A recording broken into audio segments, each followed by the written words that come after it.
और यहाँ आपको बताएं कि निगरान वज़ीर दाखिला सिंध हारिस नवाज ने वाज़ेह किया है कि गैर कानूनी तौर पर मुकीम तारकीन वतन को बाहर निकालेंगे।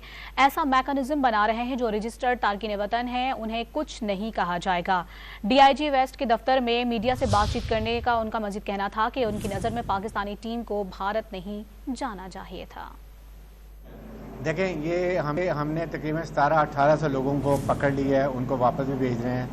अब हमने बड़ा ही अच्छा लायामल इसके लिए भी बनाया है कि डिप्टी कमिश्नर, नादरा, SSP और इसके बाद स्पेशल ब्रांच के रेप हर डिस्ट्रिक्ट में मौजूद होंगे। वन विंडो ऑपरेशन होगा, जितनों को पकड़ेंगे उसको चेक करेंगे कि इसके बाद नादरा का रजिस्टर्ड कार्ड है, जाली कार्ड है, जाली सर्टिफिकेट है, ओवरस्टे किया हुआ वीज़ा में, they are all illegal immigrants.